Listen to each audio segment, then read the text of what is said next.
Thank you. I'm Steve DelBianco. I'm president of NetChoice. That's a national trade association that represents the tech industry, including Amazon, Facebook, Twitter, and Google.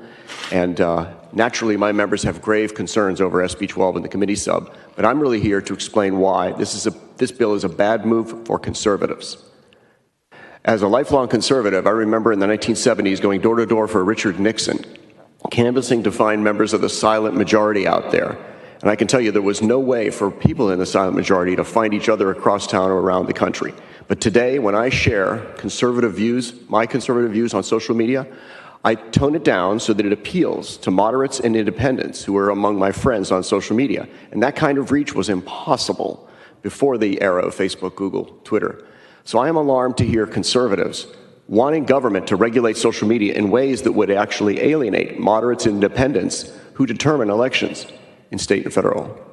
You know that the government, your government, cannot force the Austin American Statesman to carry your op-ed, which would favor the end of COVID lockdowns. You can't force them. Why? Because the First Amendment prohibits government from compelling people or newspapers to carry speech they don't want to display.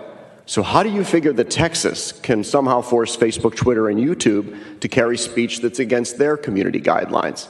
I'm not a lawyer, but I spent a pile of money with lawyers with the world's largest law firm who gave me a memo suggesting that this bill has provisions that will violate the First Amendment.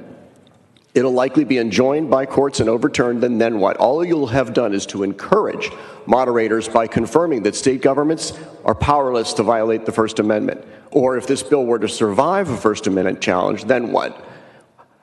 Texas is working right now to lure Silicon Valley companies to relocate here. But what does this legislation say about Texas's respect for the company's First Amendment rights?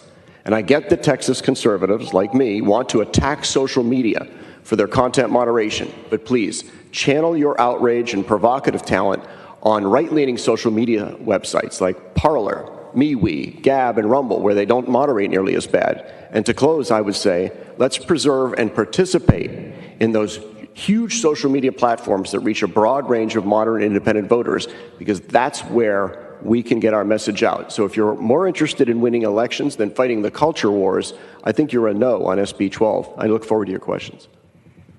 Members, questions of Mr. DelBianco? Are you pushing?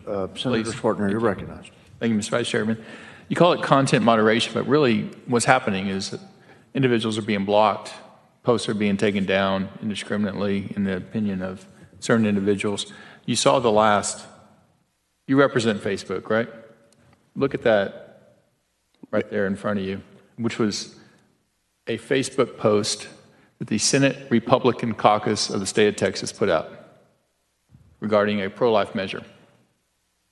And it was taken down. What do you have to say about that? Is it an inappropriate post according to the content moderation policies of Facebook, a company you represent? Mr. Chairman? Thank you for the question. Vice Chair Birdwell and I were both members of Emmanuel Christian Church, Emmanuel Bible Church, Springfield. I am as pro-life as anyone in this building. To my mind, this ad doesn't violate any guidelines. But I actually know the facts behind this ad. Well, good. Tell us. May I please? The ad violated Facebook's rules that say that when you pay for an ad, you can't say in the ad, please click here or please share. Strangely enough, when I run ads on Facebook, I'm subject to the same provision. So the pop-up that they gave as to why the ad was disallowed was ridiculous. It was stupid and wrong. That is not why the ad was disallowed. It was disallowed because they violated a particular ad policy, and 2 or 3 changes to the words in the ad should have restored it immediately. And these companies, as the previous witness had indicated, they get it wrong occasionally, maybe very frequently, but not high as a percentage of the millions of content that comes in. And when I say get it wrong, I mean they get it wrong against their own community standards. They are not held to the First Amendment. The First Amendment of the Constitution restricts government from imposing conditions on the speech of us as individuals, the church, the Austin American Statesman, and Facebook, Twitter, and YouTube. In other words, the First Amendment protects them from you. It doesn't protect the rest of us from those companies. So there's a fundamental misunderstanding of what the First Amendment prohibits. It prohibits government forcing you to carry speech you don't want to carry. But as such, these companies act as the town square in the modern day world. And as the town square, should not viewpoints be fully allowed to be expressed on there, as long as they are consistent with not being inappropriate regarding content? That is the question at hand that's trying to be addressed by this bill, I believe. And unfortunately, these companies have taken it beyond just content moderation to a point in which viewpoints, which should be welcomed, all viewpoints in America, in our country. Where's the line that's being drawn here? It appears to be a line that is tilted, a table that's tilted, and allowing certain viewpoints while oppressing and censoring other viewpoints. Who gets to make those calls? Mr. Chairman, if I may, then. You don't have to be. Okay, none of that formal you may stuff here in dialogue Texas. without having to be recognized each individual time. Thank you very much. Go ahead. It's a great question.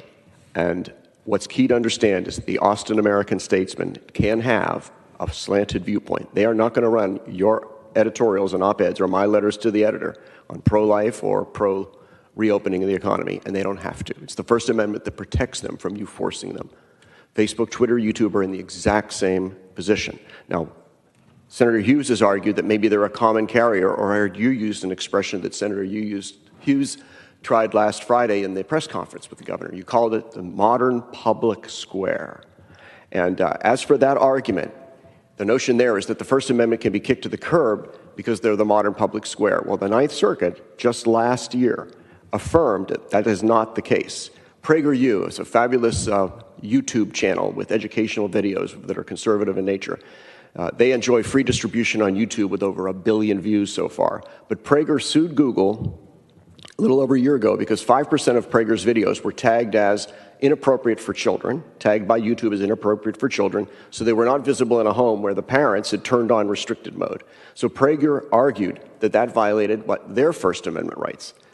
Let me read what the judge ruled, and it was affirmed by the Ninth Circuit. Quote, despite YouTube's ubiquity and its role as a public-facing forum, it remains a private forum, not a public forum subject to judicial scrutiny under the First Amendment. So courts, when they have litigated it, they're not looking at 230, Senator Hughes. They're looking at the First Amendment. And I haven't brought up 230 at all today because that's not the issue. It's a First Amendment problem that your bill is going to run into. Your bill will be set aside by court, most likely, and at which point you'll have proven that states are powerless to force social media to carry speech they don't want to carry. And what you have to recognize is that the social media companies, they're just businesses. They ought to be respected in a place like Texas. They're just trying to run a business. And they are catching hell from both sides, Senator. You know that here in Texas, we're squeezing them for moderating too much content. But you know in every blue state and in Washington, D.C., they're getting hammered for allowing too much conservative content. So finding a balance in the middle there is a precarious place. And those companies have a tough row to hoe. But they are protected from you by the First Amendment, not vice versa. So they're not the public square. They're just businesses trying to make a buck.